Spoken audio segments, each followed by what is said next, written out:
Hey everybody, I hope you guys are healthy and safe. So I have here the Apple Watch Series 6 and the Apple Watch SE. So these are two of the 4 or 5 new products that Apple introduced 2 days ago at the Apple September event.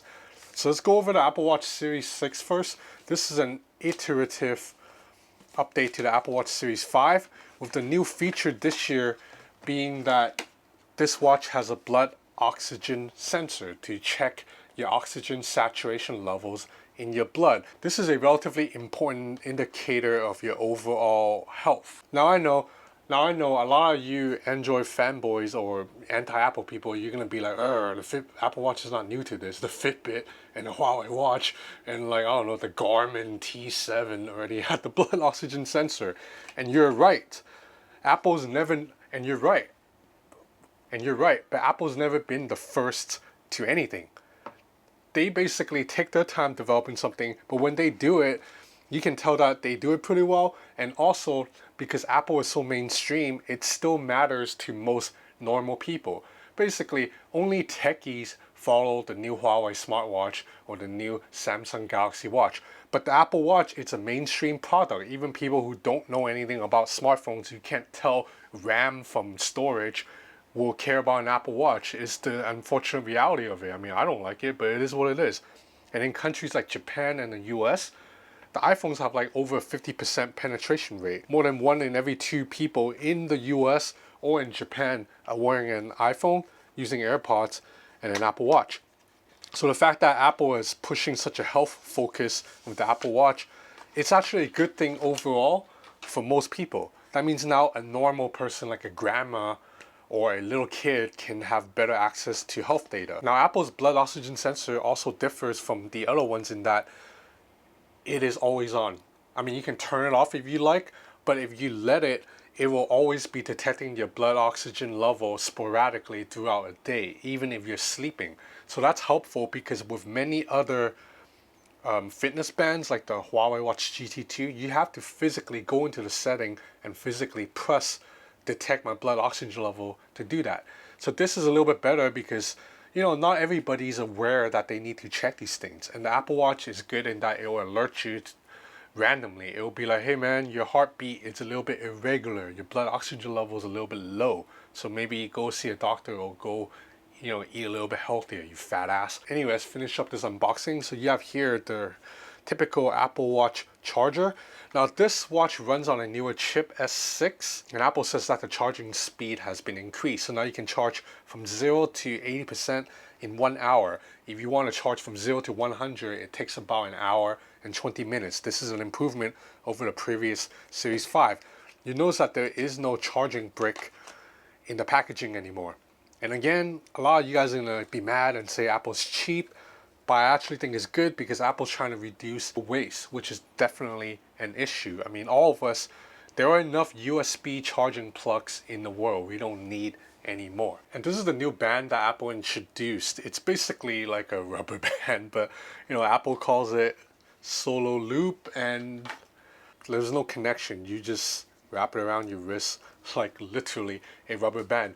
Now the good thing is, if you're not sure if this fits your wrist, now this is a 44mm stainless steel model, and the Apple Watch craftsmanship, you know, it's in a class of its own. Well, other than the Opal Watch, that looks pretty damn good too. But definitely this looks better than the Fitbit Versa 2, which screen is a little bit flat and does not curve around. And this stainless steel, it's very premium. Anyway, let's check out the Apple Watch SE. So this is, oh, here's my name. So this is a more affordable product in Apple's Apple Watch line. Like I said, because Apple is so mainstream, they really are like the default product for many people in developed countries like Japan and the US and probably Canada.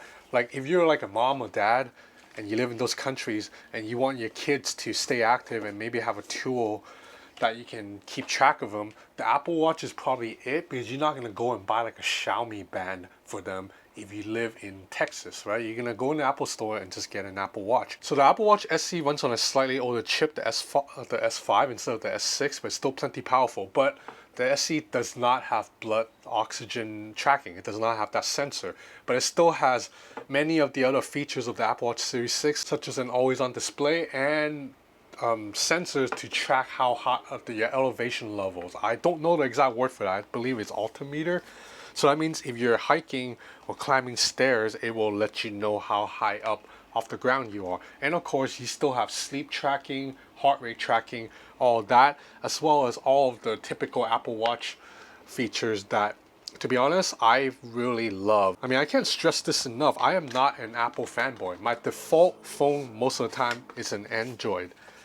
But the Apple Watch is indeed the best smartwatch on the market just because of how responsive, intuitive it is. For example, you can respond to notifications on your Apple Watch by just speaking into the watch or scribbling on it. And really, of all the other smartwatches that I've tested, only the Samsung Galaxy Watch 3 has a scribbling that's anywhere close to the Apple Watch's level. If you're using like a Huawei smartwatch, a Xiaomi smartwatch, a Fitbit, you are not able to respond to notifications as easily as you can on the Apple Watch. So pairing the Apple Watch is pretty easy. You just have to tap start pairing, grab your iPhone, scan this code. Everything will set up in probably half an hour. Okay, so I've set up my Apple Watch Series 6. I also changed the strap to this Milanese loop that I like a little bit better. Now you'll notice that I have a couple of new watch faces. These are artistic watch faces that are new to Apple Watch's software, watchOS 7. Now, as I mentioned, there's an always-on display on this, and the new S6 chip will power the always-on display a little bit better, meaning now even when my wrist is down, it remains twice as bright as before, and you can still interact with your watch even when it's down. You don't have to bring it up to turn it on. Now, to check blood oxygen level, you go into this app and you just hit start, and it takes about 15 seconds. But as I said, you don't have to jump into the app.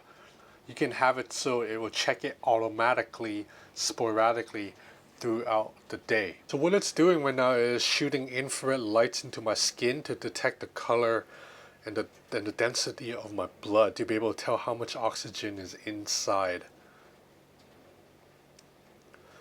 So 97%, that's not bad, but not great. Ideally, you want to be at 99%. That's what a healthy person's blood oxygen level is.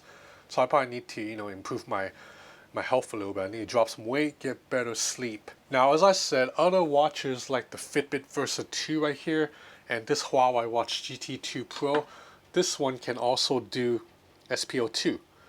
With the big difference being with these watches, you have to manually jump into it to test every single time. They cannot detect automatically, whereas the Apple Watch can detect automatically. And the Apple Watch partners with a bunch of other medical centers to make it easy to distribute your health information to them. So this here is the Apple Watch Series 5. They are basically identical. I don't think you can tell them apart. Now this here is the Apple Watch SE. I haven't set it up yet, but it's also very similar and can do many of the things that this watch can do, including fall detection and all that, except you cannot check your blood oxygen level on this watch. So anyway, that's about it for this first look at the Apple Watch Series 6.